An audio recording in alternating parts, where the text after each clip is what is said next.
రాజుకేం తక్కువ నాన్న. మంచోడు, బుద్ధిమంతుడు. ఎవరికైనా సాయం చేయాలంటే అందరికన్నా ముందుంటాడు. తన పని తన టైంకి చేసుకుంటాడు. ఊర్లో ఏదైనా పని ఉంటే ఇది నాది కాదనకుండా హెల్ప్ చేస్తాడు. ఇంకేం కావాలి నాన్న?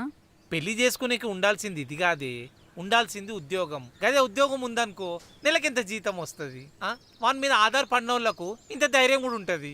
ఇప్పుడు ఉద్యోగం లేకున్నా మంచోడితే చాలనిపిస్తుంది. గదే నీకే అర్థమవుతుంది పోను పోను అసలు నా బాధ ఏందో. ఖచ్చితంగా అబ్బాయి ఉద్యోగం చేయాలా నాన్న? ఎవరో ఒకరికి ఉద్యోగం ఉండాల్సిందే అంటే నాకుంది కదా, సరిపోదా? ఉద్యోగం ఉన్నోళ్లే పెళ్ళికి ఎలిజిబుల్ అంటే 25% మందికి పెళ్ళిళ్ళే కావు. అయినా ఈసారి నోటిఫికేషన్లో రాజుకు ఖచ్చితంగా జాబ్ వస్తుంది నాన్న. ఇగో నీకేం తెలియదు, నువ్వు నోరు మూసుకొని కూసో. లేదంటే నా లైఫ్ గురించి నేను కాకపోతే ఇంకెవరు మాట్లాడతారు? ఇగో నువ్వు ఇంకో మాట మాట్లాడినావనుకో మంచిగుండా చెప్తున్నా. ఇట్లా నన్ను మాట్లాడనీయకుండా నా లైఫ్కి సంబంధించిన డెసిషన్స్ అని నువ్వు తీసుకుంటూ పోతే రేపు పొద్దున కలిసి ఉండాల్సింది నేను, నువ్వు కాదు. ఏం మాట్లాడుతున్నావే?